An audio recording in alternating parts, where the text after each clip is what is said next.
For years, people with disabilities have not had very much control over the way society refers to them. There's been a never-ending struggle for people to be heard and listened to.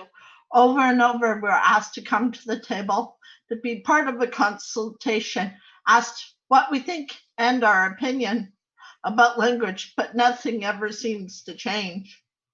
SALN believes it's time to have a serious conversation about ways to help people think differently and think about supporting self-advocates and people with disabilities be heard to lead the change in language that is imposed on them. And this is a quote from Michael Small, the Learning Community for Person-Centered Practices. Having positive control of your life requires language that empowers people.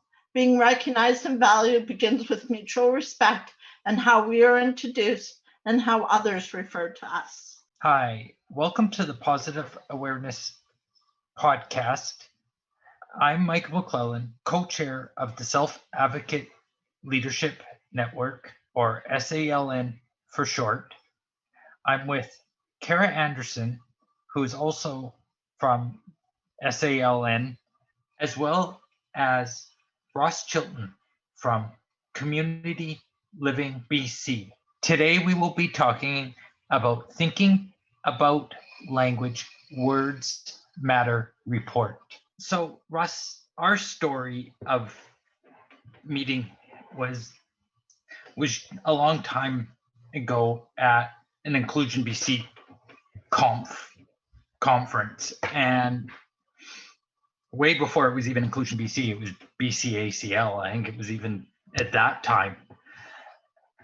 And so from there to you and I really getting to the story of the language and our conversation of when I just pretty much said, here's the deal. I can't stand that word client. And I think when we had that, the best part was your challenge and how I took that to heart, and SALN took it on. So I guess my first question before we get into the other questions is, what did you think of that report in the end? What did you take from it? Well, first of all, Michael, great to be with you, and I do want to acknowledge that I'm calling in from the traditional territories of the Coast Salish peoples and the Musqueam First Nation today. And I know we're all calling in from various territories across the province, but it's lovely to be able to be with you, if only virtually. I do look forward very much to the in-person contact that we're more familiar with and more appreciative of, but that day will come. So when I got the report, I mean, first of all, I knew when I challenged you that you weren't one to typically back down from a challenge, that you would go away and do something about that. So I certainly respected that. And I got to say, the first impressions I had was that it really built upon the things that I had been taught by some of those amazing family leaders from back in the 1980s and 1990s. And I specifically would refer to sort of Joe Dickey and Jackie Maniego, who both of them taught me a lot about people with disabilities and how they've been treated and how they wish to be treated, and including about the importance of language. So the thing I really appreciated about your report was it was quite thoughtful. And you consulted with people that didn't just have one opinion, but had a variety of opinions about language and the use of language. And so the report doesn't sort of settle it for once and for all, nor could it, but really brings forward a lot of important conversations and questions about why we use language and how the use of language can affect people in terms of their lives. So I just thought, very broad, very respectful, and started an important conversation that we need to continue to have about language. So what would you like to see happen with this language report? Well, I mean, obviously it needs to be distributed far and wide, and in doing that, I don't want people just to read it, right? And there's many things we read and then we put away and go, well, that was sort of interesting. I want it to spark conversation and to spark discussion around, what things are we doing that we could modify or change in terms of our use of language? And there are many. That's why when SALN presented the report, I wanted them to meet not just with me, but with key people within CLBC responsible for the training of our employees for communication, for our operations, so that they could also hear about the report. So I think the extent to which people can read the report and then have important conversations about where are we now and where would we like to be. So I think that would be my biggest hope. And then to start to advance over time a more effective and respectful use of language. That's a very good answer. I mean, and then I'm just going to add on to that, Ross, for me, where I want to see this report, I want it to go far and wide. It's for me, the big piece when I took this challenge onto the network and us doing this, it really took a step back and really looked at language and where we all were. And I guess it's an ever-changing situation. We could have language that is this way, but in 3 years from now, there could be all different wordings. And this language project sheet, however we want to look at it, is an ever-changing document. And I mean, I could be saying this in 6 months. We don't know. I mean, I would love just to see where that goes. And so that's kind of where I'm at. Well, you're quite right. Language evolves and always has evolved, right? If you look back, there's never been sort of a time in history where language became static. It evolves as our understanding and our knowledge evolves. And so that's very important. But there's certain things that just, like Michael, you've been in these meetings where sometimes we'll be in a meeting and someone will say something in a particular way. And many of us kind of have almost a startle reaction to it because it sort of gets to us so much. But if nothing is done or said, the person may just kind of go, well, that was odd. People kind of seemed a little bit off, but they'll keep going and nothing will change. And so an example, and you and I have talked about this before, is when language is used to imply ownership of a person. And that's always something when I hear that sort of, and I think you referred to it in your reports, kind of my guys or my people. And, I don't know, nobody says I'm theirs. So why should we be doing that with any individual?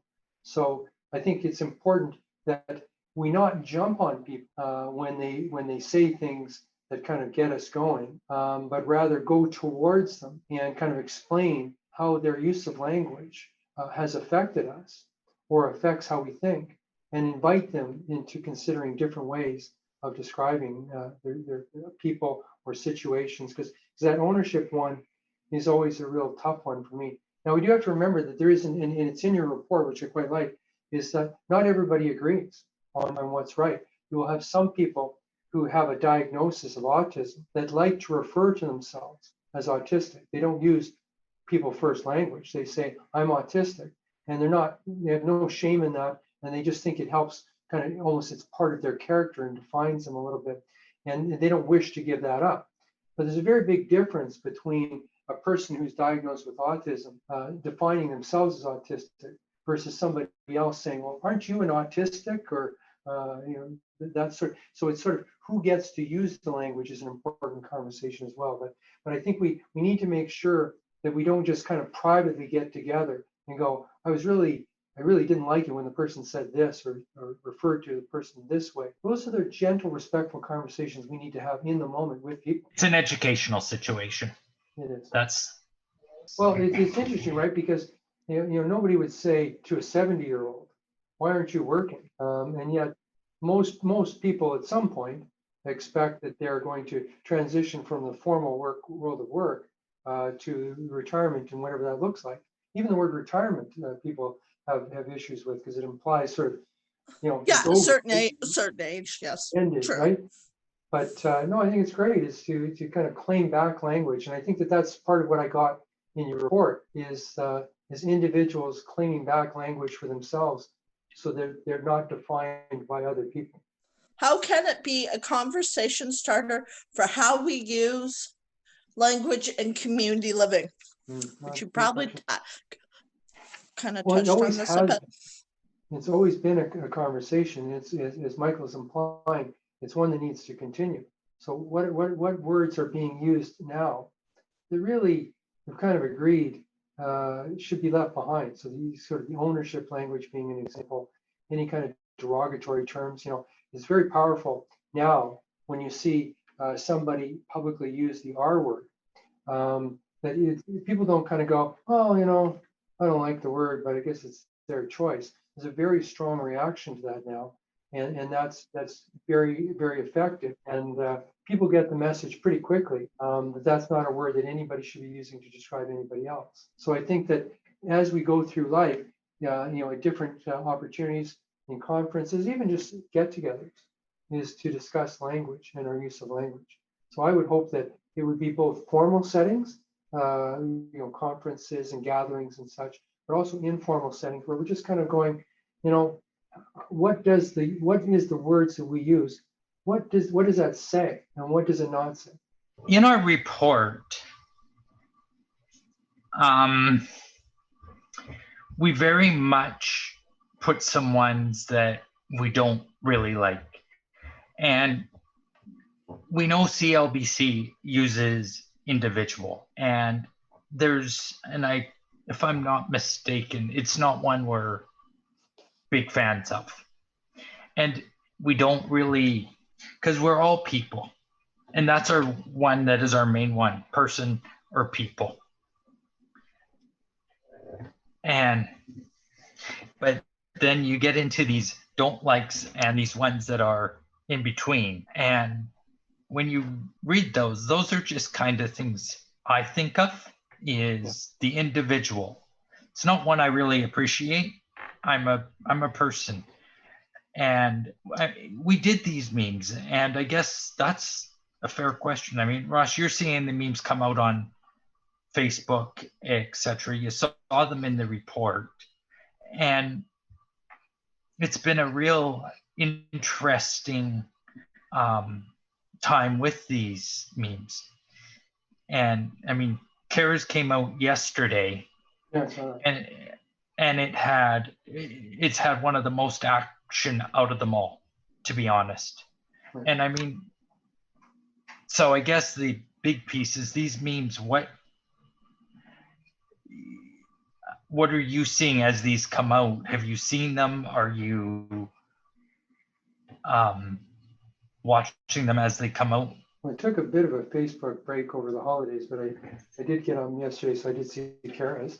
I don't remember if I liked it or not. Sometimes I just scroll and kind of go through stuff, but I'm not a good Facebook friend, and you still chose to be mine, so it's up to you, right? You can always, right? It's not that hard to kind of get rid of me as a Facebook friend, but I think that first of all, I love the coffee mug you have, right? I think it is Michael. And my name is Michael, right?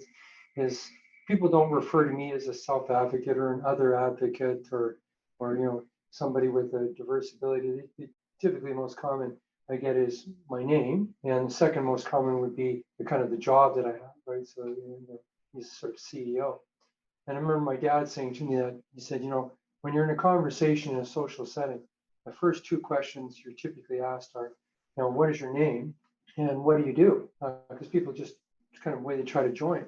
And as you're sort of saying, Kara, sometimes it may be hard to answer that second question because you're not sure really what they mean. Do they mean what kind of job do you have, or what do you do with your life? But I definitely think that the more we can think of, would I use these words with anybody? And if I would, then they're probably okay. Now, the only exception, and you guys talked about this a little bit, is there are times when we use words, and CLBC uses them too, and we use them for a reason, but it's only appropriate to use them in a particular context. And the one I think you referred to was somebody who is eligible for CLBC services. And it's kind of like, it's not a nice thing to be deemed eligible or not eligible for CLBC services. But at some points, there are kind of practical things, because there are people who may have certain challenges in life, but they're not eligible for CLBC, or they are eligible for CLBC. But we should use that language only when necessary, and use typical language in all other settings. Yeah, that is our thing, right? We understand that we have to use the context so that people can get services. We get that, and they just have to be used. But then you've got the context of exactly what you were just saying, Ross, of there's just carrying you and all these people at a meeting. You don't need to be going through and saying at the PAC meeting, this is a person who receives services. No, this is Kara who represents the community council of Central and Upper Central Island. Right. No, I totally agree with you. And I think we're going to be looking also at our use of language in terms of Indigenous people. So one example that sort of stands out is we regularly refer to residential services, and residential, of course, has a traumatic history with Indigenous people, right? That they were often put in residential schools, which weren't schools, and they certainly weren't residences, but the word was used. So I think that we're going to not just be looking at kind of people first language, but just all of our language. And does it say things that we don't wish to be saying? And is there better words to use? The last question I have is who should receive the report? Well, as many people as possible, and we've kind of been doing our best to distribute it. We'll be sharing that with our board and our employees here, because again, you sort of expect the people that are working at CLBC or working for providers really should be leading these conversations, right, with their friends, their neighbors, their family. It's not, what I wouldn't want to have happen is that this is just a conversation that occurs within a bubble of people that we associate with community living. That would be a loss. It should go much broader than that, so that kind of everybody's thinking about their use of language. But at the same time, here's I'll just give some examples around it getting out to service providers and just some of its family members. Kara and I got asked by self-advocates of Nanaimo to come and do that exact just overview of it all. And we chose just certain words, the good, the middle, and the ugly, and we just to see if any of them even understand it, number one, what they think of it, etc. And it really, I think, makes them think a bit. And I mean, it went out to a few service providers here, and it's really taken a step to hoping like heck we can get conversation. When we first had the report going up, I sent it personally to my mom, and she really went and came to me and said, Michael, interesting. It makes me think. And that's the goal of just going to my mom. It made her think. It made her think about how language can impact. Yeah. Well, I think that it makes me think of a couple of things. One is that I'll attribute to John Augusta from University of Portland. And he said when he would speak with people, with adults with disabilities, and say, who in your life has helped you have the most opportunities for a good life? And he says, almost universally, people would say, my parents. And they're the ones that have been there for me. They're the ones that have really helped open doors for me to have a good life. And he says, and then you ask them another follow-up question, you say, and who in your life has most gotten in the way of you having the kind of life that you want to live? And he says, and again, they'd say, same answer, Terry, you got it. My parents.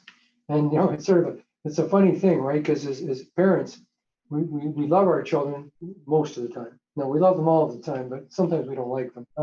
But into adulthood, the love is very deep. But sometimes it's not intentional. But we don't kind of see them for the adult that they are.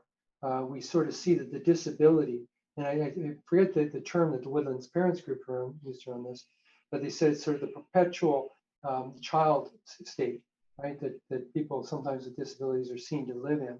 And as parents, we can be like that too. And we need to be very mindful when we're doing that and back off and kind of go, these people are adults, because that's a very important part, right? Is And I think that's part, at least from my perspective, a part that a lot of parents forget. But it's a great part about your report is it wasn't kind of finger pointing or angry or attacking. It was inviting and sort of said, let's think about this, let's talk about this. And that's what needs to happen, of course, a lot more. Years ago, a key piece of language for me happened in an example of my life. When I was living in Courtenay, I had a support worker, and I'm there with my mom and I having dinner one night, and a few of us.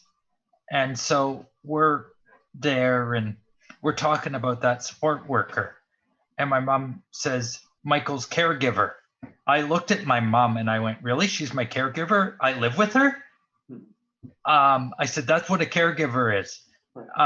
She is my support worker. And please don't ever call her a caregiver again. And because that is the thing about it, is that is one story I will never forgotten, is how to educate.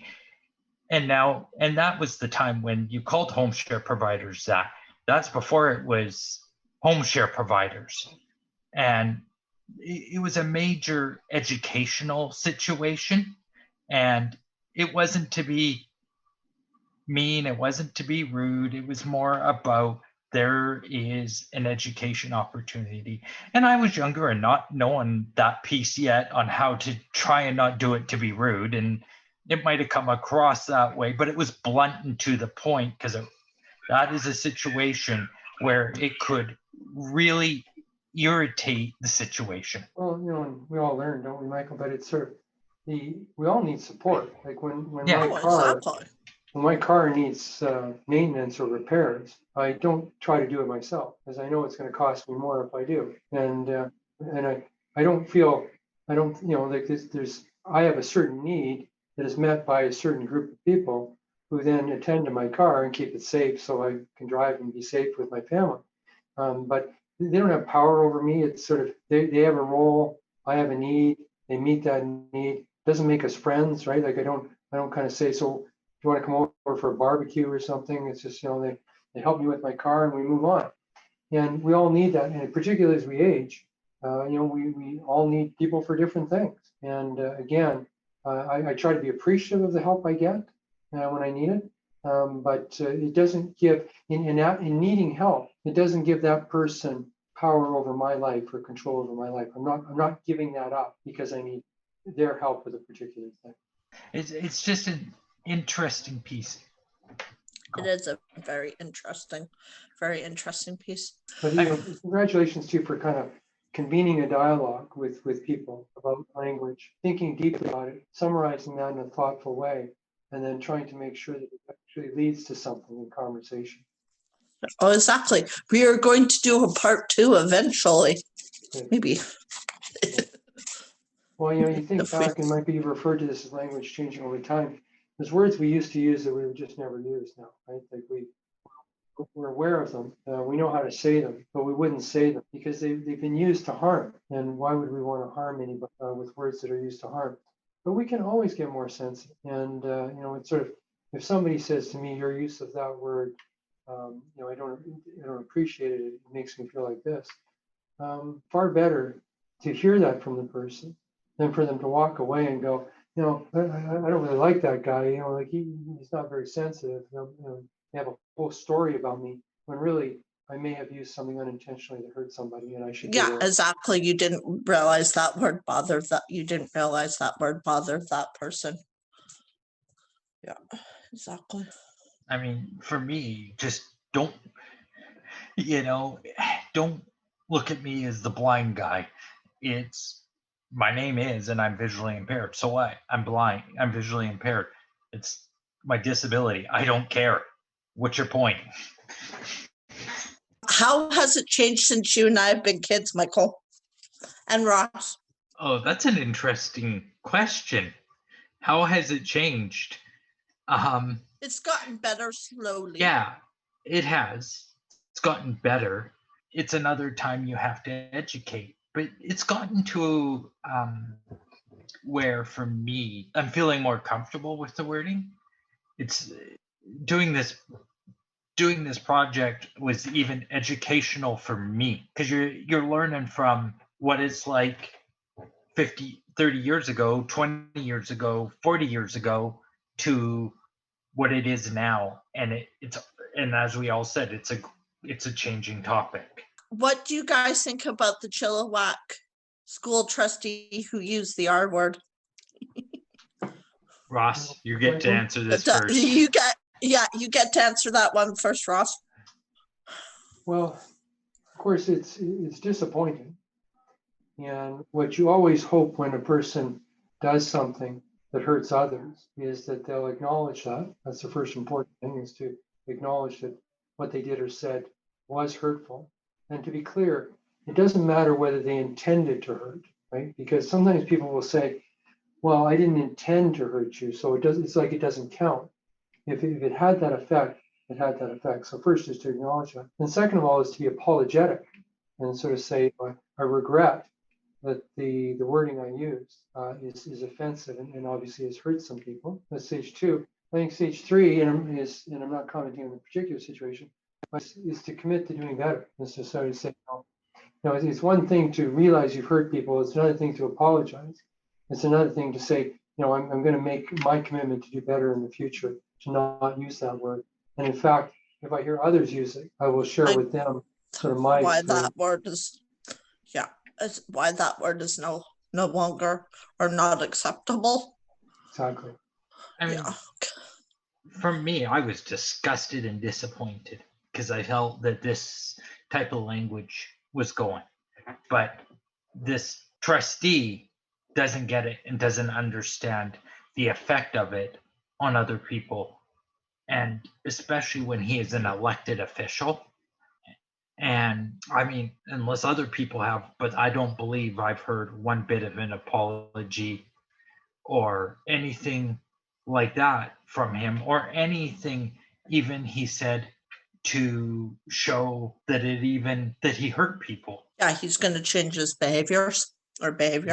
Yeah, because he's done it before in other ways. And in other ways, yes, that's true. I know it's a very strange time, right? Because I don't, like, in some ways, as we've discussed, things are much better than they've probably ever been. But for a while, some stuff, if people were going to talk like that, they kind of hid it, right? They made an effort to hide it. And what I've seen, and a lot of influence by the United States, but I think in Canada we're not clear of this either, is it's in some ways people have felt more comfortable saying things that are offensive than they did a number of years ago. Now that's both good and bad, because they always sort of thought it and would talk about it with people that they thought were like them or believed the things that they believe. So by saying it publicly, yes, it's offensive, but it does provide the opportunity that the report provides, which is an opportunity for conversation and the opportunity for change. Because I believe the majority of people in the world don't want to hurt other people. They don't kind of get up in the morning and think, I just wonder who I can hurt today. But they may end up hurting. And if they do, far better they know. And maybe if they hear it from enough people, they'll go, you know what? Maybe it's time for me to change. Yeah, true. And how they can work on that. Yeah, exactly. And ask for help. Okay. Ross, that, I appreciate that this report, you challenged me to this report. It gave, I think, a lot of people some thinking, some thoughts. I know we were in trouble because I saw a light bulb go off over his head. And but I'm really wanting to see this report not just go within BC. I want to see this report being used nationally, internationally, and hit that wide spectrum of life in all areas of the world. I mean, that's where I want to see it. Now, where do we take it? I mean, SALN is going to actually turn this into a presentation. We're wanting to create a short version, which is a half an hour version, to a 1 hour to a half day or all day. And would you, if you had the opportunity to do this, would CLBC, looking at it from that perspective, not just for the board, but to bring SALN in to train CLBC offices and regions in their, regional, could be regional online Zoom conferences now, or in back when everything's back in person? Would you find a way to make sure all that would be done so that they're learning about language as well, a little bit more deep and further than just seeing a report? They're actually hearing it from the people's mouths instead of. And well, you say an important thing, from the people's mouths, right? And that's where the leadership always resided and should reside, and where the change will come from. That's why I had Sarah Miller join us on the call, because sort of employee training, both in orientation and ongoing training, falls under her responsibilities.